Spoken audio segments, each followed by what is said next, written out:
Brandon Land here from runnersfeed.com with episode 4 of Runners Feed Live. Today is a big day for us here at Runners Feed as we have the pleasure of chatting with Paris, Ontario native and current coach of the Florida State Seminoles, Harvey.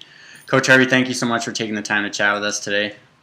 Thank you. Yeah, we appreciate it. I mean, most of our viewers know you as Coach Harvey. We thought it'd be cool to kind of talk about your personal running a little bit first and let people know that you were a runner first and foremost, but you've represented Canada numerous times and recently won the Tallahassee Marathon. Could you tell us what it was like in your debut marathon and if you plan on running another one? Well, you can say I won, but I guess I'm just really grateful to be alive. Yeah. I really thought I was going to die. That was a very painful experience. And a lot of people warned me about it. I got advice from everybody, and there's a local running club here called Golf Winds.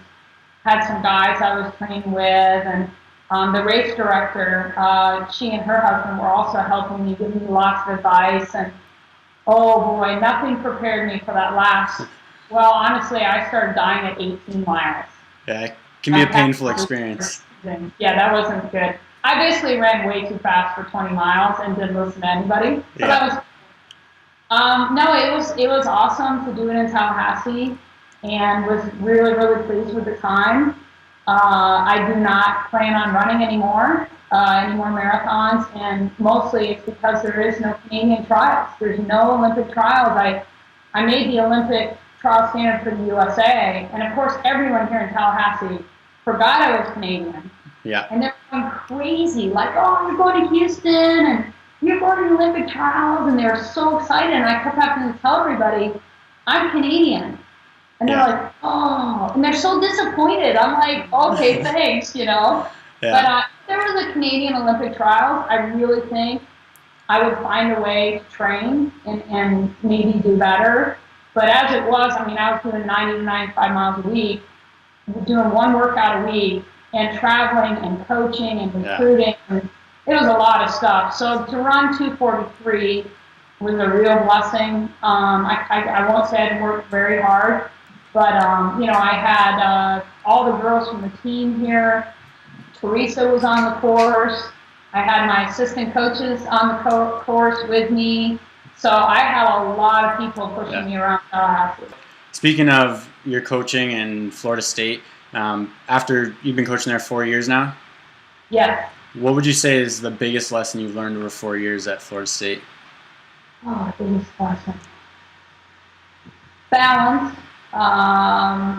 Balance on how I react and how I coach each kid. And just every kid is different and how they respond. And, whether they're going through a good time period or a rough period in their career, some kids need a hard hand. And others, they just shut down. And they're not going to listen to you. It's going to be the wrong way to approach them. So I've had to learn that. I still consider myself pretty young in the coaching profession. And I tell my girls, I make mistakes. Please do not put me on a pedestal. I'm going to make mistakes. I'm going to react the wrong way sometimes. I'm going to not have the right answer. I'm a human being. And, it's important for me to tell them that. And it's important for me to swallow my pride sometimes and say, I'm sorry, I'm wrong. I'm sorry I screwed up. I guess you finished second last fall as well at the cross country championships, which is obviously incredible. What would you say it would take for this fall for you guys to finish number one? I think we'd have to have a lot of luck. And, honestly, there'd probably be a few teams around us that would have to not have luck. Yeah. I lost two very big key people. Pilar Machine, who was 8, and the fall is gone. And then Pascal Chariot, I lost her too. They're both seniors, graduated. So I do have my best ever recruiting class coming in, and I'm actually working on another transfer right now. I literally will assign 7 people, and I mean 7 good people. So I think 2 years from now, we could definitely make a run for the top. Speaking of recruiting, I'm sure now, like you said, it's kind of a cool time for recruiting, having girls visit the campus, etc. What does a typical day look like when someone's visiting Florida State? Well, basically we pull out the red carpet. It's all about that. Make them feel welcome. showing them the best of Tallahassee, Florida, showing, and, all our trails. It's so hard to show them all the trails because literally, I think we have at least 14 trails that are runnable, and they're all different, terrain-wise, tree-wise. We have hilly trails, we have flat trails. So getting them to see all the trails is important. Getting them to classes and academic appointments. And we eat a lot of good food, a lot of good food. The recruits are always talking about how full they are. And of course, all my assistants, and I love this because this is all free food. Yeah. So we're always thanking the recruits are thanking us, and I'm like, no, thank you for coming. Yeah. One of my hometown natives here and friend, Jessica Perry, went to Florida State, or is at Florida State. For our Ontario viewers, could you tell us how she's doing? Well, I have a wonderful report. She ran 4:19 last night. Incredible. And her first 1,500 a year, and she ran it wire to wire alone. Our pacemaker hurt her leg. She ran into something in the apartment and hurt her knee. And so Jess, all of a sudden, 2 hours before the race, I'm like, I'm really sorry, Jess, I don't have a pacemaker for you. And she still went out there and ran 4:19 all by herself. Incredible. I remember watching her in high school. She's a tough cookie, so it's good to hear she's still rolling and being taken care of. So. Yes, and she is our team captain, and she's only a sophomore. That's how much the girls think of her as a leader. Must be that she's Canadian. Yeah, it is, for sure, definitely.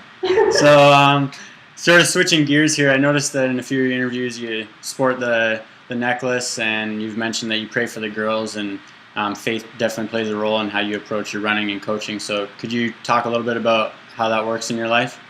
Yeah, this is Cody. I told you he would be here in a few minutes. He likes to get on camera. I basically became a Christian, I think, 5 years ago when I was at Illinois at the Vineyard Church. I got baptized. And it's definitely more played a role in my life before it affected my coaching. And it's really grounded me a lot. And I really hope that what I learned from the Bible and God is something that I can give to my girls. And I don't push religion on my girls. Of course I don't. Occasionally on a train sheet, I send a train sheet every weekend showing everything we're going to do in the week. Once in a while, I'll put a little Bible quote on there that just really touched me, or I think will touch them at a certain time of the season. But, there's certain girls on the team I can talk to about God, and I know they're verbal about it and they want it. And other girls, I know that I just need to be a shining example.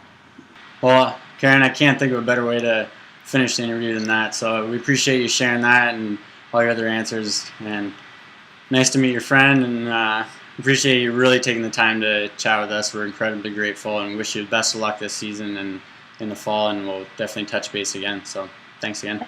And thank you. Good luck to you. All right, thanks, Karen.